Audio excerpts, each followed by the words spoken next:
নিজের সন্তানকে ওই জায়গায় রাখুন, আপনি বাবা হিসেবে আপনার অন্তরটা কেমন লাগবে? আজকে কাশ্মীরের অবস্থা দেখুন। এই ভারতীয় বাহিনী, এই হিন্দুত্ববাদী তাগুতি শক্তি, এই জালেমরা এখন আমাদেরকে হুমকি দেয়, এখন আমাদের গায়ে একটু লাগছে। কিন্তু আপনি কি জানেন, বিশ্বের বড় বড় মিডিয়ার তথ্য অনুযায়ী, রিপোর্ট অনুযায়ী, এটা আমাদের কথা নয়, বিশ্বের বড় বড় মিডিয়ার রিপোর্ট অনুযায়ী এক কাশ্মীরে 10,000 আমাদের মা বোনদেরকে ধর্ষণ করা হয়েছে। কয় হাজার? কথা বলেন না, কয় হাজার? 10,000 আমার আপনার মা বোনকে ধর্ষণ করা হয়েছে এক কাশ্মীরের মধ্যে। প্রিয় মুসলিম উম্মাহ, আল্লাহ মাফ করুক, আজকে কাশ্মীরের পরিস্থিতি যদি আমার দেশের হয়, আমার বাংলাদেশের হয়, কল্পনা করা যায়? ওরা উৎপত্তি আছে সীমান্তের ওপারে মুসলিমদেরকে নির্যাতন করার জন্য। সাউন্ড যাচ্ছে না? কি বলতেছে এরা?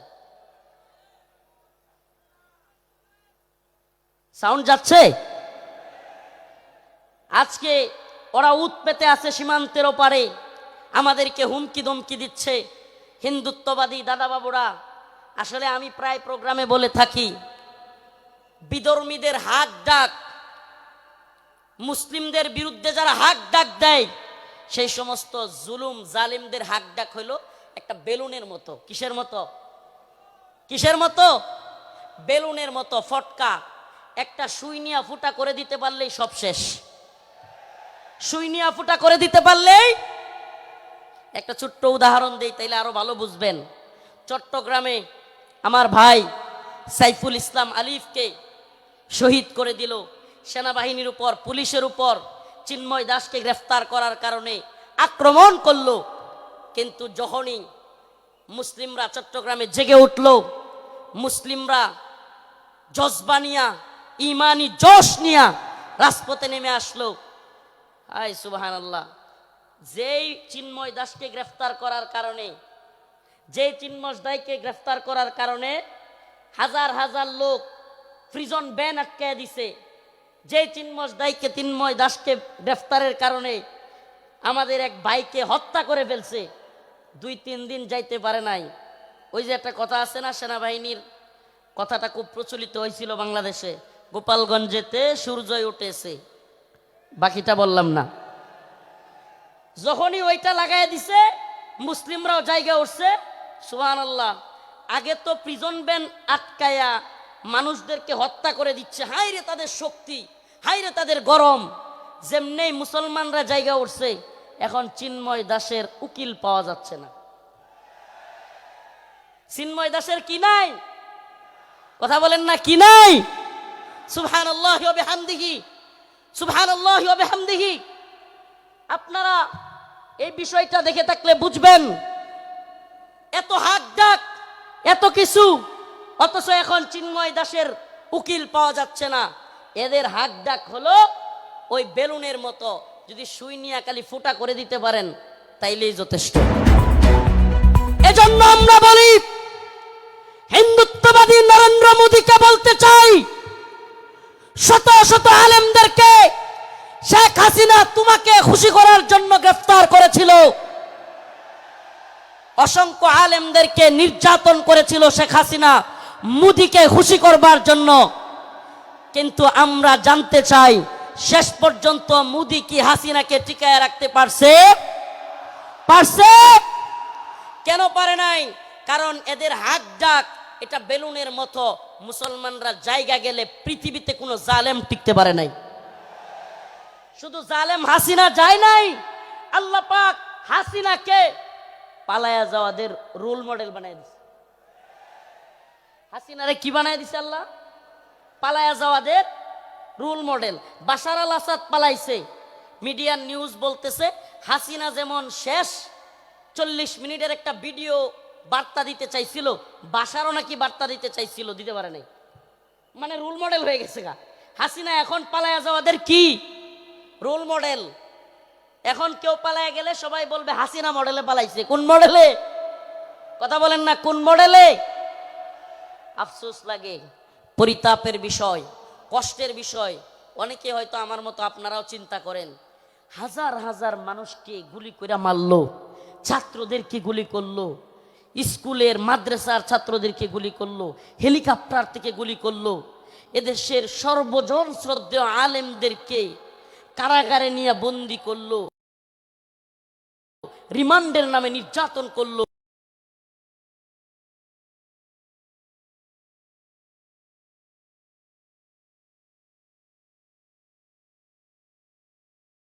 জুলুম করলো। গতকালকে যে আলেম এখানে আলোচনা করে গিয়েছেন, শাইখুল হাদিসের সন্তান আল্লামা মামুনুল হক দামাত বারকাতুহুমকে দাড়ি ধরে টানাটানি করলো। এদেশের সর্বজন শ্রদ্ধেয় বুজুর্গ আলেম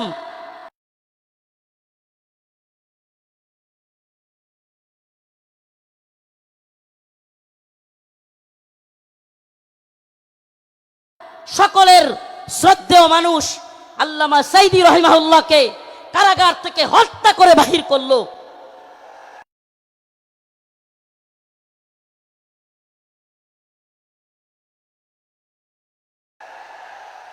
এত কিছুর পরেও এই নেত্রী আর এই দলের পক্ষে মানুষ থাকে কেমনে? প্রশ্ন আসে না? প্রশ্ন আসে কি আসে না? যে হাজার হাজার ছাত্রদেরকে গুলি করে মারলো, ছোট ছোট বাচ্চাদেরকে হেলিকপ্টার থেকে গুলি করলো, আলেমদেরকে জেলে নিল, রিমান্ডে নিল, ফাঁসি দিল, আলেমদেরকে দেশের সর্বজন শ্রদ্ধেয় আলেমদেরকে কারাগার থেকে হত্যা করে বাহির করলো। আমাকে ব্যক্তিগতভাবে আমাকে জুব্বা টেনে হিচড়ে ডিবি হারুনের নেতৃত্বে, এটা সবাই জানেন, জুব্বা খোলা হলো, আমার পরনের লঙ্গি খোলা হলো, এগুলো খুলে মহিলা দিয়া জড়ায়া দইরা ছবি ভিডিও তোলা হলো। অসংখ্য আলেমের নির্যাতনের নিপীড়নের গল্প শুনলে গা শিউরে উঠবে, যৌনাঙ্গে পর্যন্ত চাপ দিল আলেমদের। এত কিছুর পরেও এই নেত্রী যে তার কর্মীদেরকে রাইখা পালায়, তার পক্ষে কিভাবে লোকেরা থাকে? প্রশ্ন আসে না? আল্লাহ পাক এদের অন্তরের মধ্যে সিলমোহর মেরে দিছে, আল্লাহ পাক এদের কানের মধ্যেও সিলমোহর মেরে দিছে, আল্লাহ পাক এদের চোখের উপরে পর্দা ফেলে দিয়েছে। এরা সেই হাসিনা সরকারের আমলের এত নির্যাতন নিপীড়ন দেখেও দেখবে না। যেমন নির্লজ্জ বেহায়া তার নেত্রী, এমন নির্লজ্জ বেহায়া কর্মী, যেমন নির্লজ্জ বেহায়া তার নেত্রী, যে কিনা ছোট ছোট বাচ্চাদেরকে হত্যা করে, হেলিকপ্টার থেকে গুলি করে। এরপরেও প্রশ্ন এটা হইতে পারে যে আপনি কোন অপরাধ করেন নাই, আমাকে এমন একটা অপরাধ দেখান। ও প্রিয় মুসলিম উম্মাহ, বাংলাদেশের বাইতুল মুকাররমে হেফাজতে ইসলামের আন্দোলনে হাসিনার পুলিশ বুট পইরা জুতা পইরা দেশের জাতীয় মসজিদে আলেমদেরকে গুলি করে নাই? এর চাইতে জঘন্য আর কি হইতে পারে? আপনি কোনটা করেন নাই বলেন? আমাদেরকে তাহাজ্জুদের আর এই কোরআন তিলাওয়াতের গল্প শোনায়া আপনি কোন আকামটা করেন নাই? প্রিয় মুসলিম উম্মাহ, যশোরবাসী, এই মেসেজ যশোরের মুসলমানদের জন্য নয়, এই মেসেজ আজকের এই আলোচনা আমার এই দেশবাসীর জন্য আমি রেখে যেতে চাই। আমি আমার কথাগুলো সকলের কানে পৌঁছে দিতে চাই। ও প্রিয় উম্মাহ, প্রিয় জাতি, আমরা চেয়েছি আমাদের অন্তর থেকে, আমাদের ছাত্ররা, আমাদের শিক্ষকরা, আমাদের কলামিস্ট, বুদ্ধিজীবী, মুফতি, বক্তা, ছাত্র, সকল শ্রেণী পেশার মানুষ, আমরা চেয়েছি আল্লাহ পাক হাসিনাকে এই ভূখণ্ড থেকে, আমাদের উপর থেকে, জুলুম থেকে বাঁচাক। আল্লাহ পাক আমাদেরকে বাঁচাইছেন কি বাঁচান নাই? তার মানে আমরা মন থেকে সম্মিলিতভাবে চাইলে পাওয়া যায়। পাওয়া যায় কি যায় না? বলেন, পাওয়া যায় কি যায় না? ইন্নাল্লাহা লা ইউগাইয়িরু মা বিকওমিন হাত্তা ইউগাইয়িরু মা বিআনফুসিহিম। আল্লাহ পাক ততক্ষণ পর্যন্ত কোনো জাতিকে পরিবর্তন করেন না যতক্ষণ না সে জাতি নিজেরা পরিবর্তন চায় এবং পরিবর্তন হয়। সুবহানাল্লাহ। তো আমরা পরিবর্তন চেয়েছিলাম, পেয়েছি। পাইছি কি পাই নাই? এখন আমাদের আরেকটা পরিবর্তন দরকার। আমাদের মূল বিজয় সেটা। এ বিজয় আমাদের মূল বিজয় না। এ বিজয় যদি আমাদের মূল বিজয় হইতো, তাইলে আমরা আল্লাহর নবীরে কেউ কটূক্তি করলে, গালি দিলে আমরা এই রায় পাইতাম যে তার শাস্তি হবে মৃত্যুদণ্ড। তার শাস্তি কি? এই ব্যাপারে ইমামগণ একমত, আল্লাহর নবীকে নিয়ে কে কটূক্তি করলে, ব্যঙ্গচিত্র করলে তার শাস্তি মৃত্যুদণ্ড। প্রিয় ভাইরা আমার, বন্ধুগণ আমার, আল্লাহর নবীকে সাহাবাই কেরাম কেমন ভালোবাসতেন, আল্লাহর নবী সাল্লাল্লাহু আলাইহি ওয়াসাল্লামকে তার সাহাবীরা কেমন ভালোবাসতেন। কাব বিন আশরাফ নামে ইহুদিদের এক নেতা ছিল, নাম কি? কাব বিন আশরাফ, এক ইহুদি নেতা। এত দেহ ছিল, অনেক বড় সড়ো ছিল দেহ, বিশাল দেহের আকৃতির লোক ছিল কাব বিন আশরাফ।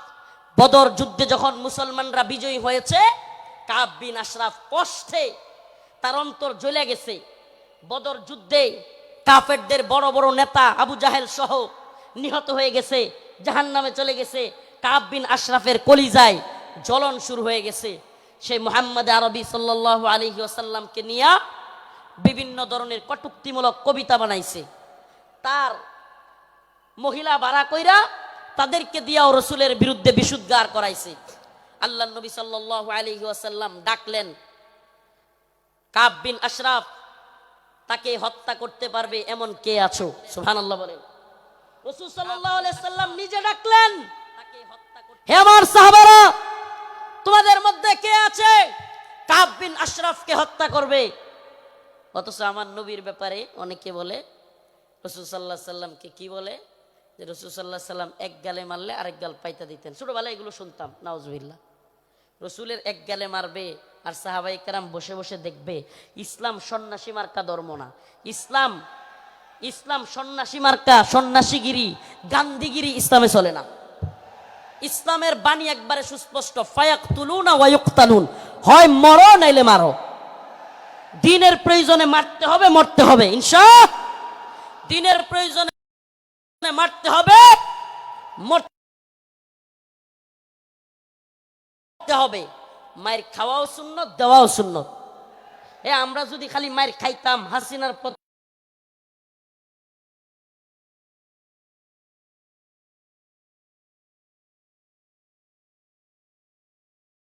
তো মাঝে মাঝে পিটানো দেওয়া লাগছে, কথা কয় না? যারা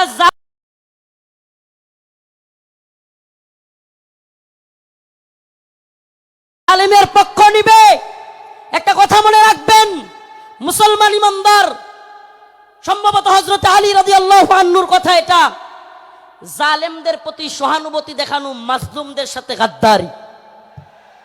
আবারও বলছি, জালেমদের প্রতি উদারতা দেখানো মাজলুমদের সাথে গাদ্দারি। মাজলুমদের সাথে গাদ্দারি করা যাবে? কাব বিন আশরাফ আল্লাহর নবীর নিয়ে কটূক্তি করে। রাসূল সাল্লাল্লাহু আলাইহি ওয়াসাল্লাম বললেন, তোমাদের মধ্যে কে আছে যে কাব বিন আশরাফকে হত্যা করবে?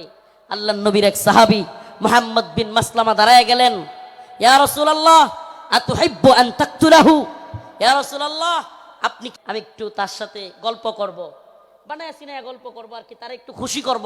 অনুমতি দিলাম। রাসূলুল্লাহ সাল্লাল্লাহু আলাইহি ওয়াসাল্লাম আশরাফের কাছে গেলেন। কাব বিন আশরাফের কাছে গিয়ে আল্লাহর নবীকে নিয়ে যেহেতু বলে আসছেন, একটু গল্প করবেন বানায়া সিনায়া। যুদ্ধ মানেই ধোঁকা, আপনি সব কিছু যুদ্ধে আপনি পারবেন না। যুদ্ধ মানেই ধোঁকা, মাঝে মাঝে ধোঁকা দিতে হয়। তো কাব বিন আশরাফরে গিয়া বললেন, আমরা তো মুহাম্মদ রে নিয়া খালি জাকাত চায়, খালি জাকাত দিতে হয়, সদকা দিতে হয়, বিপদে আছি মুহাম্মদ রে নিয়া, নাউজুবিল্লাহ সাল্লাল্লাহু আলাইহি ওয়াসাল্লাম। রাসূল সাল্লাল্লাহু আলাইহি ওয়াসাল্লামের ব্যাপারে কাব বিন আশরাফকে খুশি করার জন্য কাব খুব খুশি হয়ে গেল। আগেই কিন্তু অনুমতি নিয়ে আইছেন, আগেই অনুমতি নিয়েই আসছেন। আল্লাহর নবীর ব্যাপারে বললেন কাব বিন আশরাফকে, আমরা তো মুহাম্মদ রে নিয়া বিপদে আছি সাল্লাল্লাহু আলাইহি ওয়াসাল্লাম, কি সদাকা জাকাত দিতে দিতে আমরা শেষ হয়ে যাচ্ছি। কাব কয়, কে আগেই কইছিলাম না?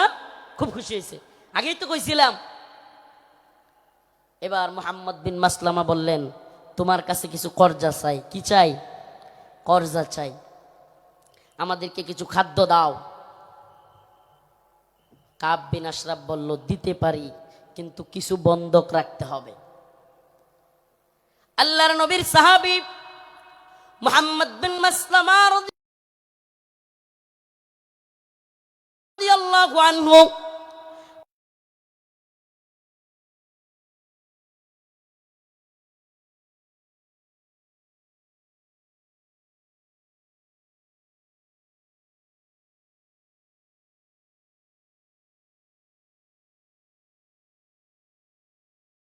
আল্লাহর নবীকে বলে এসেছেন, ও পয়গম্বর, ও আমার প্রিয় হাবিব, আমি অবশ্যই অবশ্যই কাব বিন আশরাফকে কতল করব, তবে আমাকে অনুমতি দেন আমি যেন কাব বিন আশরাফের সাথে খুশ গল্প করতে পারি।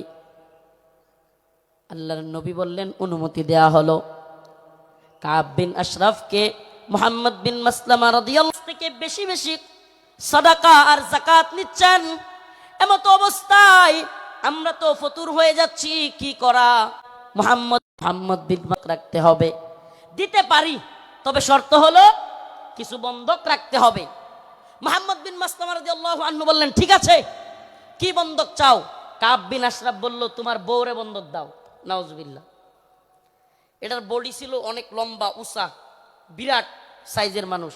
মুহাম্মদ বিন মাসলামা রাদিয়াল্লাহু আনহু বললেন, না, তোমার কাছে আমার বউ দেওয়া যাবে না। এবার মুহাম্মদ বিন মাসলামা রাদিয়াল্লাহু আনহু বললেন, দিতে পারি, আমার ডাল তলোয়ার এই তরবারিগুলো তোমার কাছে দিতে পারি। এগুলো বন্ধক রাখলেন। বন্ধক রাখার পর কাব বিন আশরাফকে মুহাম্মদ বিন মাসলামা রাদিয়াল্লাহু আনহু বললেন, আমি আমার আরো 2 জন সহযোগীকে নিয়ে আসি। তুমি যেই খাদ্য দিবে, তুমি যেই খাবার দিবে, ওই খাবার জিনিসগুলো নেওয়ার জন্য লোক লাগবে। আসলে কি, কাব বিন আশরাফের যেই সাইজ, ওরে যদি ধরতে হয়, সাইজ করতে হয়, একা একা পারবেন না। এই জন্য আরো 2 জনকে আনতে গেছেন। সুবহানাল্লাহ। এবার উনি 2 জনকে নিয়ে আসলেন। আসার পরে কাব বিন আশরাফকে বললেন, কাব, তোমার মাথার মধ্যে কি সুগন্ধি ব্যবহার করো? এত সুন্দর গ্রাম তোমার মাথা থেকে আসতেছে। এটা আরেকটা পাম, এটা আরেকটা কি পাম। আগে দিছে কি, আরে মুহাম্মদের যাকাত দিতে দিতে আমরা শেষ। এতে করে সে খুশি হয়েছে। আগেই কইছিলাম না মুহাম্মদের পিছনে থাইকো না। নাউজুবিল্লাহ। তো এইবার কি পাম দিল, যে তোমার কল্লার মধ্যে, তোমার মাথার মধ্যে এমন কি সুগন্ধি দাও, এত সুগন্ধি আসতেছে, সুঘ্রাণ আসতেছে। কাব বিন আশরাফ খুশিতে গদগদ হয়ে গেছে, খুব খুশি হয়েছে, পাম দিছে। তো মুহাম্মদ বিন মাসলামা রাদিয়াল্লাহু আনহু বললেন, কাব, তোমার মাথার থেকে একটু সুঘ্রাণ নেওয়ার জন্য তোমার মাথাটা একটু আমাকে আগায় দিতে পারবা? মানে মাথা থেকে কি নিব? সুগন্ধি নিব। কাব বিন আশরাফ খুশি হয়ে গেল। খুশি হয়ে কাব বিন আশরাফ তার কল্লাটা আগায় দিল। ও যশোরবাসী, খুব মনোযোগ দিয়ে শুনবেন। আল্লাহর নবীর সাহাবা মুহাম্মদ বিন মাসলামা যখন কাব বিন আশরাফ কল্লাটা আগায় দিল, সাথে সাথে আল্লাহর নবীর সাহাবী মুহাম্মদ বিন মাসলামা কাব বিন আশরাফের কল্লা এইভাবে পেছায় ধরলেন। সুবহানাল্লাহ। কাব বিন আশরাফের কল্লা পেছায় ধইরা সঙ্গী সাথী থাকা অন্য সহপাঠীদেরকে বললেন, কাব বিন আশরাফের কল্লার মধ্যে কূপ দাও। সুবহানাল্লাহ। মুহাম্মদ বিন মাসলামা গলা চাইপা ধরলেন, আর কাব বিন আশরাফকে ওনার সাথীদেরকে বললেন, কূপ দাও। আল্লাহু আকবার বলে কাব বিন আশরাফের কল্লা ফেলে দিলেন। ও মুহাম্মদ আরবির উম্মতেরা, সেই জগৎ বিখ্যাত উক্তি শাইখ খালিদ আর রশিদ ফাকাল্লাহু আসরার কণ্ঠে কণ্ঠ মিলিয়ে বলতে চাই, ইয়া উম্মত মুহাম্মদ, ইয়া উম্মত মুহাম্মদ, আমার নবীকে নিয়ে কটূক্তি করা হবে, আমার নবীকে নিয়ে ব্যঙ্গচিত্র বানানো হবে। আল্লাহর নবীর সাহাবায়ে কেরাম সহ্য করতে পারতেন না। ফরমায় রাসূলুল্লাহ সাল্লাল্লাহু আলাইহি ওয়াসাল্লাম, ফরমায় রাসূলুল্লাহ সাল্লাল্লাহু আলাইহি ওয়াসাল্লাম, মান সাব্বা নাবিয়ান ফাকতুলু, আল্লাহর নবীকে নিয়ে যে কটূক্তি করবে, রাসূল সাল্লাল্লাহু আলাইহি ওয়াসাল্লামকে যে গালি দিবে, তার শাস্তি একটাই। সমস্ত ইমাম একমত, আল্লাহর নবীকে নিয়ে কটূক্তিকারীর শাস্তি ওয়াজিবুল কতল, তাকে হত্যা করা হবে, তার কল্লা থেকে গলাকে আলাদা করে দিতে হবে।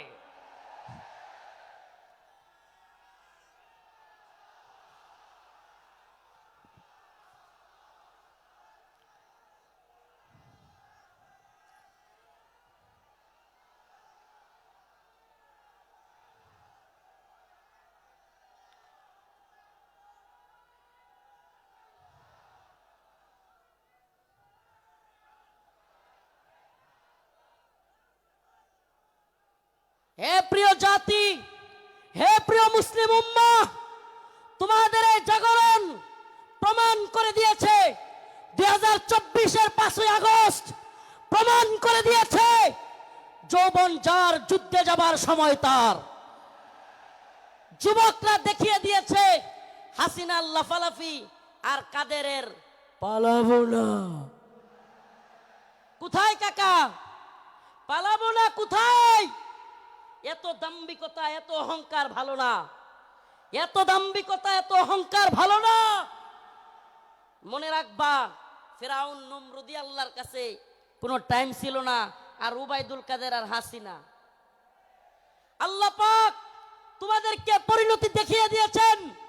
মুসলিম উম্মার যুব সমাজদেরকে বলি, ও প্রিয় উম্মার যুবকেরা, তৈরি হও নির্যাতিত নিপীড়িত মুসলিম উম্মার পাশে দাঁড়াবার জন্য। তৈরি হও আল্লাহর নবীর বিরুদ্ধে যারা যাবে বাংলার জমিনে, তাদেরকে অবশ্যই ওয়াজিবুল কতল, আল্লাহর নবীর গালি দেওয়ার শাস্তি, মৃত্যুদণ্ড করতেই হবে। রাজি আছো তো ইনশাআল্লাহ? ও প্রিয় মুসলিম উম্মাহ, তোমরা তো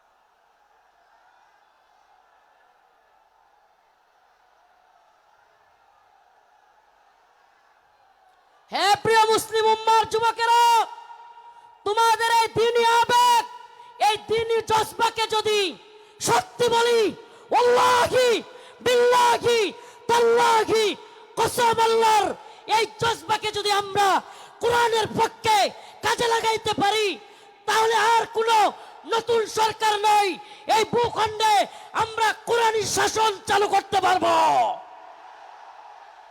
আর কোন তন্ত্রমন্ত্র নয়। তন্ত্রমন্ত্রের দেখা শেষ। আমরা তো এই স্লোগান দিকে দিকে আজ জানিয়ে দিতে চাই, তন্ত্রমন্ত্রের দিন শেষ, কোরআন সুন্নাহর বাংলাদেশ। বলেন না, তন্ত্রমন্ত্রের দিন শেষ, কোরআন সুন্নাহর বাংলাদেশ।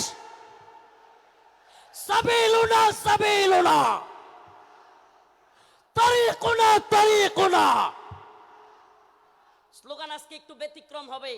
আমি বলবো, আল্লাহর জমিনে আল্লাহর আইন বাস্তবায়ন ফরজে আইন। বলতে পারবেন?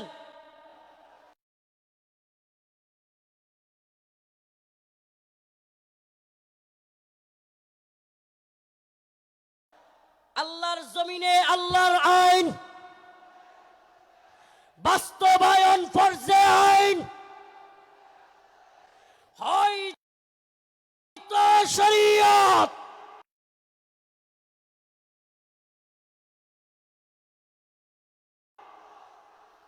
ইম্মা শরিয়া,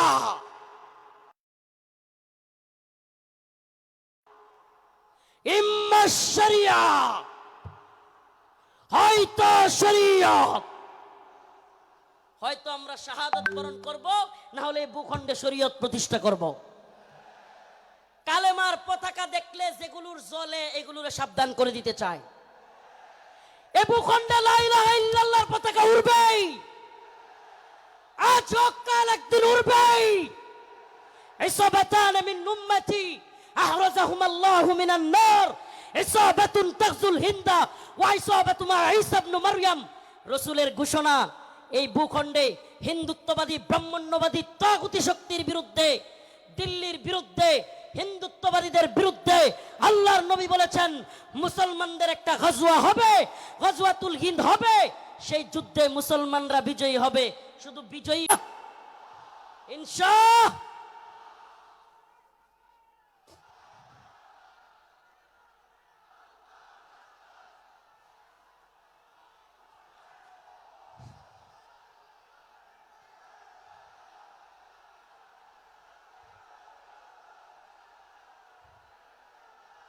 সন্তানেরা তৈরি হও, তৈরি হও।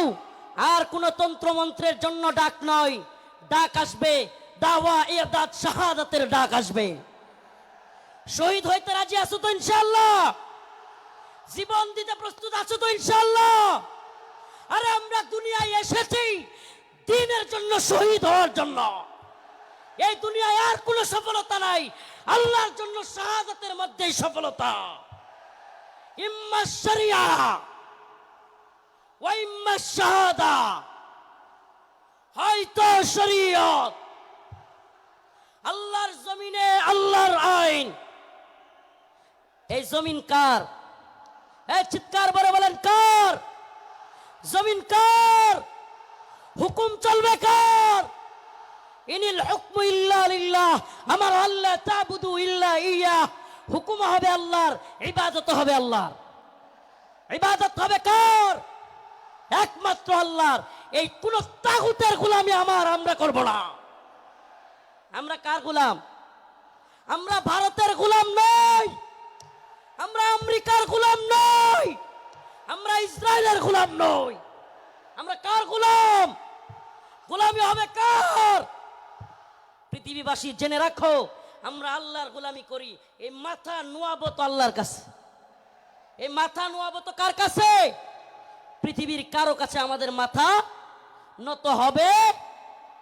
এবার আমার ডকুমেন্টারি তো দেখলেন, শেখুল হাদিস ইবনে শেখুল হাদিসের ডকুমেন্টারি দেখলেন, অন্যান্য আলেমদের ডকুমেন্টারি তো দেখবেন। আমি কিছু মাজলুমদের ডকুমেন্টারি আপনাদের সামনে বলে যাই, কলিজা ফেটে যায়।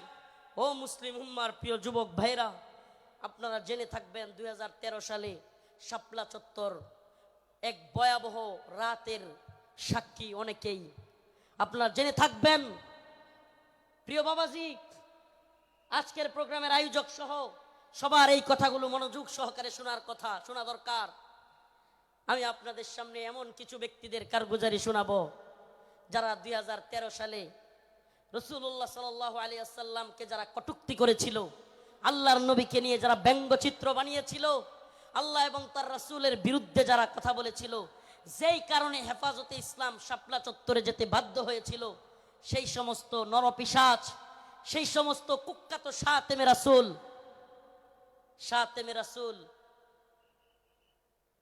রাজীব, ব্লগার রাজীব, শাতেমে রাসূল অভিজিৎ রায়, ওয়াশিকুর রহমান বাবু, ফয়সাল, সেই সমস্ত কুখ্যাত শাতেমে রাসূল পারবো, এরা আল্লাহর নবী এবং আল্লাহকে নিয়ে কটূক্তি করেছিল।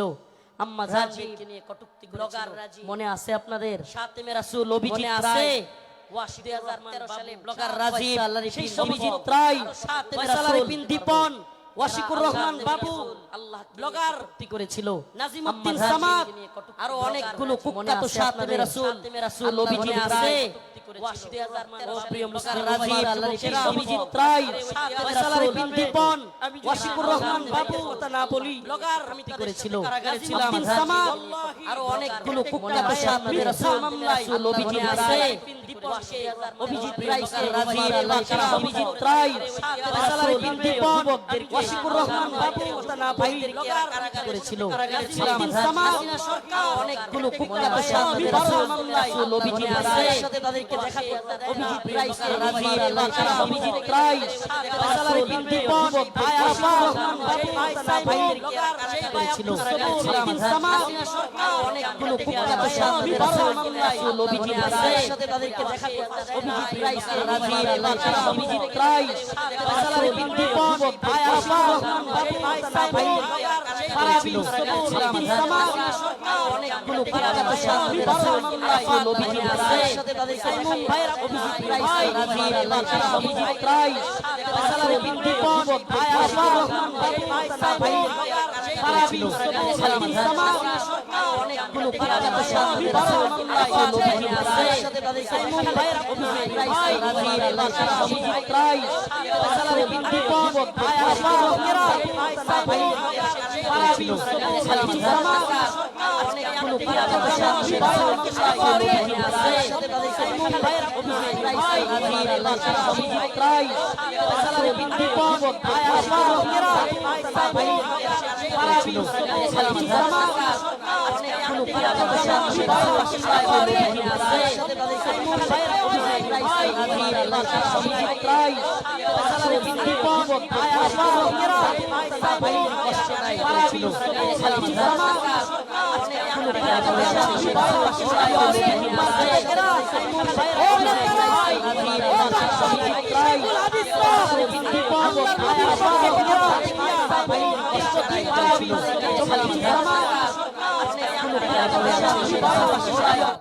এখন ওই ভাইগুলো মুক্তি পাচ্ছে না।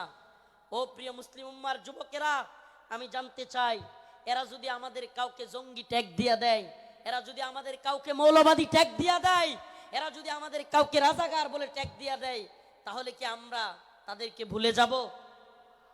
আমার কথা বুঝতেছেন? জালেমদের একটা কূট কৌশল হলো আলেমদের নামে ট্যাগ দেওয়া, নেম কিলিং, এটাকে বলে নেম কিলিং, ট্যাগ দেওয়া। আল্লামা সাঈদী রাহিমাহুল্লাহকে কষ্ট নিয়ে বলতে হচ্ছে, যখন তিনি জীবিত আমাদের অনেক আলেম ওনাকে নিয়ে কথা বলার সাহস করে নাই, ওনার পক্ষে কথা বলে নাই। কেন বলে নাই? কারণ ওনাকে রাজাকারের মামলা দেওয়া হয়েছে। এখন আমরা যদি ওনার পক্ষে কথা বলি, তাইলে আমাদেরকেও না জানি রাজাকারের মামলা দিয়ে দেয়। আল্লামা জসিমউদ্দিন রহমানী দামাত বারকাতুহুম হুজুর কারাগারে থাকতেও উনাকে নিয়েও অনেকে কথা বলে নাই। কেন? কারণ উনার পক্ষে কথা বললে জঙ্গিবাদী মামলা দিয়ে দিবে। আল্লাহর কসম করে বলি, খুদার কসম করে বলি, আমাদেরকে রাজাকার বলো, জঙ্গিবাদী বলো, মৌলবাদী বলো, আর যাই বলো, আমরা মাজলুমদের পক্ষে কথা বলবোই, বলেই যাব। রাজি আছেন তো ইনশাআল্লাহ? আল্লামা সাঈদী রাহিমাহুল্লাহ চলে গিয়েছেন, জসিমউদ্দিন রহমানী হাফিজাহুল্লাহ বের হয়ে গিয়েছেন, কিন্তু ও আদ-দ্বীনের মুসলমানেরা, আজকের এই যশোরের লাখো জনতা, প্রিয় উম্মাহ, আজকের এই মিডিয়ার মাধ্যমে, সবকিছুর মাধ্যমে আমি জানাতে চাই, আমার ভাইরা আল্লাহর নবীর পক্ষে লেখালেখি করতে গিয়া যারা মামলা খেয়েছে, ফাঁসির রায় লেগে গেছে, আমরা কি তাদের মুক্তি চাই? মুক্তি চাই। আমার ভাইদেরকে 2-3টা করে ফাঁসির রায় দিয়ে বন্দি করে রেখেছে হাসিনা। হাসিনার কাজই ছিল বিভিন্ন জঙ্গি নাটক সাজায়া আলেমদেরকে, তরুণ তরুণ যুবকদেরকে যারা দ্বীনকে ভালোবাসে, টাকনুর উপর কাপড় পরে, এদেরকে ইন্ডিয়ার কথায় রয়ের প্ল্যানে মুসলিম উম্মার যুবকদেরকে, দ্বীন যারা ভালোবাসে তাদেরকে গ্রেফতার করা, তাদেরকে জঙ্গি বলা, মৌলবাদী বলা, এটা একটা ট্রেন্ড ছিল, এটা তাদের একটা ট্যাগ মিশন ছিল, মিশন, তাদের একটা মিশন। এই মিশন আমরা পা দিতে পারি না। আমরা আমাদের ভাইয়ের মুক্তি চাইবই, ঠিক আছে তো ইনশাআল্লাহ? সবাই মুক্তি চান তো ইনশাআল্লাহ? আমার প্রিয় ভাইদের মুক্তির ব্যবস্থা করা হোক, দ্রুত মুক্তি দেয়া হোক। যদি তারা মুক্তি না পায়, খুদার কসম করে বলি, এত বড় বড় বক্তা, এত যশ খ্যাতি মূল্যহীন, মূল্যহীন, মূল্যহীন। আমরা যদি মাজলুমদের পাশেই দাঁড়াতে না পারি, আজকের আলোচনার বিষয় এটাই, ওমা লাকুম লা তুকাতিলুনা ফি সাবিলিল্লাহ ওয়াল মুস্তাদাফিনা মিনার রিজাল ওয়ান নিসাই ওয়াল উইলদানিল্লাযীনা يقولون ربنا أخرجنا من هذه القرية الظالم أهلها واجعل لنا من لدنك وليا واجعل لنا من لدنك نصيرا الله رب العالمين বলেন, وما لكم لا تقاتلون في سبيل الله, তোমাদের কি হয়ে গেল? তোমরা আল্লাহর পথে কিতাল করতেছো না, যুদ্ধ করতেছো না। জিহাদ বললে অনেকে অপব্যাখ্যা করে, নফসের জিহাদ, এটা সেটা অনেক অপব্যাখ্যা করে। কারণ কি? কারণ আল্লাহ বলছেন কুতিবা আলাইকুমুল কিতাল ওয়া হুয়া কুরহুল লাকুম। কারণ আল্লাহ পাক জানতেন জিহাদের ব্যাপারে অনেকের অ্যালার্জি থাকবে, অনেকে অপছন্দ করবে। আমাকে বলেন, আল্লাহ পাক যখন কোরআনে কারীম নাজিল করেছেন, আল্লাহর রাসূল কি জিহাদকে অপছন্দ করতেন? হ্যাঁ, সাহাবায়ে কেরাম অপছন্দ করতেন। তাহলে এই আয়াত কাদের জন্য? কুতিবা আলাইকুমুল কিতাল ওয়া হুয়া কুরহুল লাকুম, এই আয়াত কাদের জন্য? আল্লাহ পাক জিহাদকে, যুদ্ধকে ফরজ করেছেন দ্বীনের জন্য, অথচ তোমরা তা অপছন্দ করবে, অপছন্দ করো। আল্লাহ বলেছেন তোমাদের অনেক জিনিস আছে অপছন্দ, কিন্তু হুয়া খায়রুল লাকুম, সেটার মধ্যে কল্যাণ আছে। আমার তো মনে হয় আল্লাহ পাক, আমার মনে হয় না, এটাই তাফসীর, এটাই ব্যাখ্যা, যে আল্লাহ পাক সেই সমস্ত লোকদেরকে উদ্দেশ্য করে বলেছেন যারা জিহাদকে অপছন্দ করবে। সাহাবাই কেরাম জিহাদকে অপছন্দ করতেন না, আল্লাহর নবী আল্লাহর দ্বীনের পক্ষে জিহাদকে অপছন্দ করতেন না। যারা অপছন্দ করে তাদের জন্য এই কথা। অথচ দিকে দিকে মাজলুম, ওমা আলাকুম লা তুকাতিলুনা ফি সাবিলিল্লাহ, তোমাদের কি হয়ে গেল, তোমরা আল্লাহর পথে যুদ্ধ করতেছ না। ওয়াল মুস্তাদআফিনা মিনার রিজাল ওয়ান নিসাই ওয়াল বিলদান, দুর্বল নারীরা, দুর্বল বাচ্চারা চিৎকার করে করে বলতেছে ইয়াকুলুনা রব্বানা আখরিজনা, আয় আল্লাহ আপনি আমাদেরকে বের করেন, মিন হাদিহিল ক্বরিয়াতিজ যালিমি আহলুহা, এই ভূখণ্ডের মানুষরা বড় জালেম, ওয়াজআল লানা মিন লাদুনকা ওয়ালিয়া, আপনি আমাদের জন্য অভিভাবক পাঠান, ওয়াজআল লানা মিন লাদুনকা নাসীরা, আপনি আমাদের জন্য সাহায্যকারী পাঠান। মাজলুমদের সাহায্যকারী হইতে রাজি আছি তো ইনশাআল্লাহ? মাজলুমদের সাহায্যকারী হইতে রাজি আছি তো ইনশাআল্লাহ? তাইলে আজকে থেকে ইসরায়েলি পণ্য বয়কট, রাজি আছেন তো ইনশাআল্লাহ? আজকে থেকে যে সমস্ত মাজলুমরা রসুলের পক্ষে লিখতে গিয়ে, বলতে গিয়ে, আমার ভাই ফারাবি, আমার ভাই আরাফাত, সাইমুম, আমি আমার ভাই বলতেছি, পারলে আমারে মামলা দিয়ে দে, আমার যায় আসে না। তাদের সাথে আমারে মামলা দিয়ে দিলে আমার যায় আসে না, এরা আমাদের ভাই। আমরা অনেকেই সেই গাজী ইলমুদ্দিনের গল্প বলি, ভারতে রঙ্গিলা রাসূল বই লিখেছিল, নাউজুবিল্লাহ, সেই গল্প বলতে পছন্দ করি। কিন্তু বাংলাদেশের গাজী ইলমুদ্দিনরা 2-3টা করে ফাঁসির রায় নিয়ে কারাগারে পড়ে আছে, সেই খবর আমরা কেউ রাখি না। প্রিয় ভাইরা আমার, বন্ধুগণ আমার, মাজলুম উম্মার পক্ষে দাঁড়াতে হবে। আজকের আমার আলোচনার মূল কথা, মাজলুম উম্মার পাশে দাঁড়াতে, মাজলুম উম্মার পাশে দাঁড়াতে। ইন্নামাল মুমিনুনা ইখওয়া, মুমিন মুমিনের ভাই। আমার অন্য মুমিন ভাই কষ্ট পেলে আমার অন্তরে আঘাত আসবে।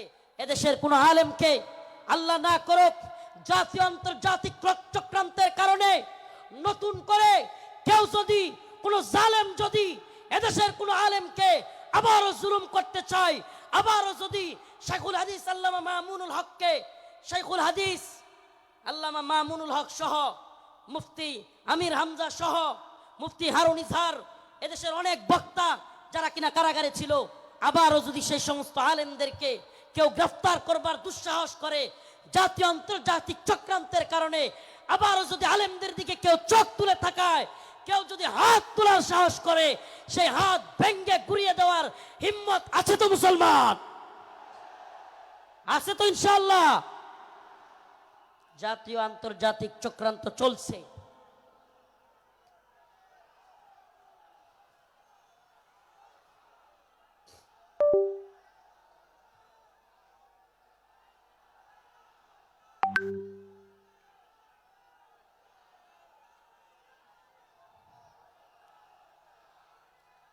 জাতীয় আন্তর্জাতিক চক্রান্ত চলছে আমাদের এই ভূখণ্ডকে নিয়ে, জাতীয় আন্তর্জাতিক চক্রান্ত চলছে।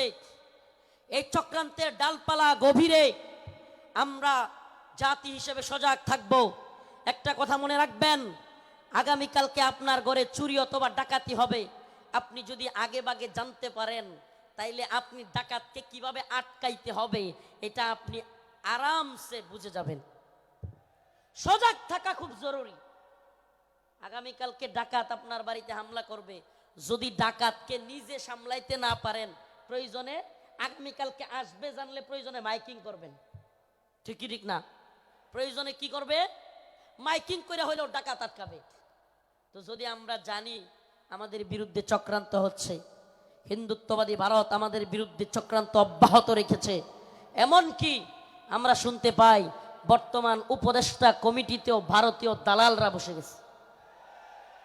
এ কথা আমরা শুনতে পাই, বর্তমান উপদেষ্টা কমিটিতে ভারতীয় দালাল ঢুকে গেছে। আমাদের বক্তব্য স্পষ্ট, মোমেন এক গর্তে দুইবার পা দেয় না। মোমেন এক গর্তে দুইবার পা। আমরা আর দুখা খেতে চাই না। আমরা আর কোন জালেমদেরকে, ইন্ডিয়ার গোলামদেরকে বাংলার ক্ষমতার মস্তদে দেখতে চাই না। মাওলানা আব্দুল হামিদ খান বাসানী বলেছিলেন, পিন্ডি ছেড়েছি দিল্লির গোলামের জন্য নয়। কথাটা মনে আছে আপনাদের? রাওয়ালপিন্ডি পিন্ডি পিন্ডি ছেড়েছি দিল্লির গোলামির জন্য নয়। অর্থাৎ পাকিস্তানের পিন্ডি ছেড়েছি ভারতের দিল্লির গোলামির জন্য নয়। আমি বলি পিন্ডি ছেড়েছি, দিল্লি ছেড়েছি ওয়াশিংটনের গোলামির জন্য নয়। আমরা ওয়াশিংটনের গোলামি করব না। আমরা সমস্ত জাতীয় আন্তর্জাতিক চক্রান্তকে মোকাবেলা করে আমরা স্বাধীন চেতা, আমরা মুসলমান, আমরা স্বাধীন ভূখণ্ডে স্বাধীনভাবে বসবাস করতে চাই। আমরা কোরআন সুন্নাহ অনুযায়ী রাষ্ট্র ব্যবস্থা চাই। রাজি আছেন ইনশাআল্লাহ? ওয়ালাউ আন্না আহলাল কুরা আমানু ওয়াত্তাকাউ লাফাতাহনা আলাইহিম বারাকাতিম মিনাস সামাই ওয়াল আরদ। সুবহানাল্লাহ। আল্লাহ পাক বলেন, ওয়ালাউ আন্না আহলাল কুরা আমানু ওয়াত্তাকাউ লাফাতাহনা আলাইহিম বারাকাতিম মিনাস সামাই ওয়াল আরদ। আল্লাহ পাক বলেন, যদি জমিনের বাসিন্দারা তাকওয়া অবলম্বন করত এবং আল্লাহর আইন মেনে চলতো, তাহলে আল্লাহ পাক বারাকাতিম মিনাস সামাই ওয়াল আরদ, আসমান এবং জমিনের সমস্ত বারাকা খুলে দিতেন। সুবহানাল্লাহ। আল্লাহ পাক সমস্ত বারাকা খুলে দিতেন। এজন্য আমি স্লোগান ধরেছি, আল্লাহর জমিনে আল্লাহর আইন বাস্তবায়ন ফরজে আইন। এই তন্ত্রমন্ত্রের আইন 5 বছরের জন্য ইসলাম, এটা আমরা চাই না। আমরা চাই আজীবনের জন্য ইসলাম। ইসলাম কি 5 বছরের সীমায় গণ্ডিতে আবদ্ধ? ইসলাম 5 বছরের সীমান্তে আবদ্ধ নয়। ইসলাম 5 বছরের সীমানায় আবদ্ধ না। 5 বছর ভোট দিয়া নির্বাচিত করে ইসলাম কায়েম। 5 বছর গেলে আবার হয়তো সরে যাইতে হবে। দিন ইসলাম, ইসলাম 5 বছরের জন্য সীমাবদ্ধ থাকার জন্য নয়। ইসলাম কায়েম করতে হবে, আল্লাহর জমিনে আল্লাহর আইন বাস্তবায়ন করতে হবে। এটা হবে মুসলিম উম্মার তাড়না, এটা হবে মুসলিম উম্মার প্রেরণা। আমরা হুঁশিয়ার করে দিতে চাই, সাবধান করে দিতে চাই। 2024 সালে হাসিনার পালানোর দৃশ্য দেখা এবং বাংলাদেশে আওয়ামী লীগের অবস্থান দেখা কেউ যদি শিক্ষা না নেন, নতুন করে জুলুম করার চিন্তা ভাবনা, নতুন কইরা কেউ জুলুম করার ভূত কারো মাথায় চাইপা বসে, তাইলে আওয়ামী লীগের পরিণতির জন্য অপেক্ষা করেন। নতুন কইরাও যদি হাসিনার মতো জুলুমের চিন্তা ভাবনা কেউ করেন, আওয়ামী লীগের মতো জুলুম করার খায়েশাত, জালেম হওয়ার ভূত মাথায় চাইপা বসে, সাদাবাজি, টেন্ডারবাজি, দুর্নীতির বোধ, তাইলে বাংলার জনগণ লাথি দিয়া আপনাদের ভূতও তাড়াইয়া দিবে। নতুনদের জন্য এটা একটা হুঁশিয়ারি। 2024 সাল এটা আমাদের গর্বের। 2024 আমাদের গর্বের। আমাদের এই চেতনাকে ধরে রাখতে হবে। প্রিয় যুব সমাজ, আমি আগে ফিলিস্তিনের বিভিন্ন ভিডিও দেখতাম, ফিলিস্তিনের মুসলমানদের ভিডিও দেখতাম। ছোট ছোট বাচ্চা ছেলেরা পাথর নিয়ে ইসরায়েলের ট্যাঙ্কের মধ্যে নিক্ষেপ করতেছে, গোলাল দিয়া ইসরায়েলিদেরকে মারতেছে। সুবহানাল্লাহ। 2024 সালে দেখলাম আমাদের ছোট ছোট বাচ্চারা পুলিশের পেটের মধ্যে গিয়া ঘুষি মারতেছে। সুবহানাল্লাহ বলেন না? এইটা একটা জিনিস অন্তত হইছে, আলহামদুলিল্লাহ। 2024 সালে আমরা এটা অন্তত বুঝছি, যুব সমাজ জেগে উঠলে জালেমের পরিণতি ভয়াবহ। যুব সমাজ জেগে উঠলে জালেমের পরিণতি কি? তো যশোরবাসী, আপনারা কি ঘুমায় গেছেন নাকি জাগ্রত আছেন? হাসিনা ভারতের গোলামি করেছিল, বাংলাদেশকে দিল্লির একটা, কি বলবো এটাকে, অনেকে বলে অঙ্গরাজ্য, আমি বলি অঙ্গরাজ্য না। হাসিনা এটাকে দিল্লির একটা ডাস্টবিন বানাইছিল। দিল্লির ডাস্টবিন মানে দিল্লি আমাদের আম খাবে, আমাদের ইলিশ খাবে, আমাদের সব কিছু নিবে, ট্রানজিট নিবে, আমাদের রেল লাইন নিবে, আমাদের সব কিছু নিবে, আর আমাদেরকে লাশ উপহার দিবে। আমাদেরকে বন্যার পানি দিয়া বাসায়া একের পর এক লাশ উপহার দিবে। এটাকে আপনি ডাস্টবিন না বলে কি বলবেন? এটা কি বন্ধুত্ব? এটা কি বন্ধুত্ব? আমি তো বলি হাসিনা বিগত 16 বছরে বাংলাদেশের সাথে ভারতের যে সম্পর্ক তৈরি করেছিল, যদিও তাদের নেতারা বলেছে অনেকে স্বামী স্ত্রীর সম্পর্ক, আমরা বলি অবৈধ সম্পর্ক, এটা অবৈধ। এজন্য অবৈধ সম্পর্কের কন্যারে জায়গায় পাঠিয়ে দিছি। আল্লামা সাইদি রহিমাহুল্লাহ বলেছিলেন, এই কথাটা আমার এখনো কানে বাসে, সরকারকে বলবো বেশি তিরিং বিরিং করিও না। বাংলার জনগণ বেশি তিরিং বিরিং করলে এমন এক ফ্লাইং কিক মারবে, মামার বাড়ি দিল্লি গিয়া পড়বা।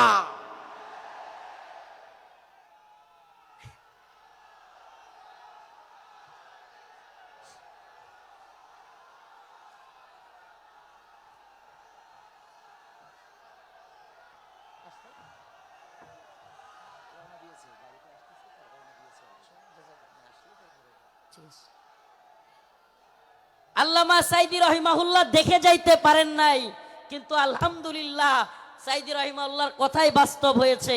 বাংলার জনগণ ফ্লাইং কিক মারছে, রান্না করা খাবার খাওয়ারও সময় নাই, রান্না করা খাবার খাওয়ারও সময় নাই। ও প্রিয় মুসলিম উম্মার যুবকেরা, আজকের এই আদ্দিন ফাউন্ডেশন যশোরের আজকের এই অনুষ্ঠান থেকে আমার আখিরি পয়গাম হবে, ও মুসলিম উম্মার যুবকেরা, আমাদেরকে মৌলবাদী বলা হোক, জঙ্গিবাদী বলা হোক, আমাদেরকে রাজাকার বলা হোক, যে কোনো ট্যাগ আমাদেরকে দেয়া হোক, আমরা দ্বীনের পক্ষে ছিলাম, আছি, থাকব। আল্লাহর জমিনে আল্লাহর আইন বাস্তবায়ন হওয়ার আগ পর্যন্ত আমরা থামব না। আমি তো আশাবাদী এই মুসলিম উম্মার জাগরণ। অনেকে বলে হুজুর মাহফিলের প্যান্ডেলে এত মানুষ হইলে লাভ কি? কিছুই তো হয় না। আমি বলি হাসিনার অবস্থা দেখেও বুঝো না? কিছুই হয় না, হয় হাসিনার অবস্থা দেখেও বুঝো না? তোমার কি মনে হয় এই খুঁটা আন্দোলন, এত বিস্ফোরণ, এটা এমনি এমনি হয়ে গেছে? প্রিয় ভাইরা আমার, বন্ধুগণ আমার, একটু যদি আপনি চোখ বুলায়া দেখেন তাইলেই দেখবেন মানুষের মধ্যে 2013 সালের শাপলা চত্বরে নৃশংসভাবে আলেম ওলামাদেরকে, ছাত্রদেরকে গুলি করে মারার সেই যে ভয়াবহ চিত্র অন্তরের মধ্যে, সেটা ছিল কি ছিল না? অসংখ্য আলেমদেরকে গ্রেফতার, রিমান্ডের, নির্যাতনের চিত্র তাদের অন্তরে ছিল কি ছিল না? আল্লামা সাইদি রহিমাহুল্লাহকে কারাগার থেকে হত্যা করে বাহির করার চিত্র, ঢাকায় আল্লামা নূর হোসেন কাসেমী রহিমাহুল্লাহ, আল্লামা সাইদি রহিমাহুল্লাহর জানাজা পড়তে না দেওয়ার দৃশ্য বাংলার যুবকেরা কি ভুলে গেছে? ভুলে যায় নাই। সবগুলো বিষয় একত্রিত হইয়া শেষে যখন সাধারণ ছাত্রদেরকেও গুলি করে হাসিনা মারা শুরু করলো, একটা বিস্ফোরণ ঘটে গেল।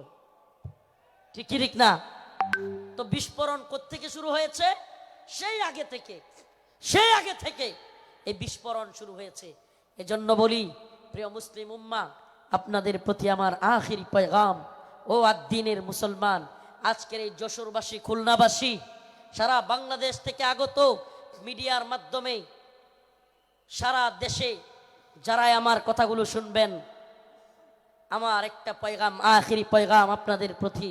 ও প্রিয় মুসলিম উম্মাহ, আমাদেরকে দ্বীনের প্রয়োজনে, আল্লাহর জমিনে আল্লাহর দ্বীন বাস্তবায়নের জন্য, কাফের মুশরিকদের মোকাবেলা করবার জন্য, প্রয়োজন হলে দ্বীনের জন্য ময়দানে শহীদ হওয়ার জন্য তৈরি থাকতে হবে।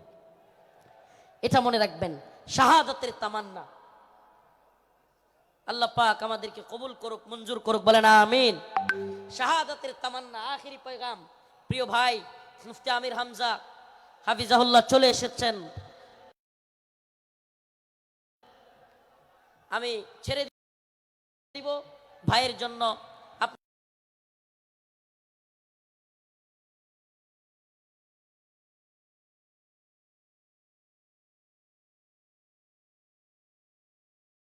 আপনাদের কাছে খাস করে দোয়া চাই, খাস ভাবে দোয়া চাই। নাসরুম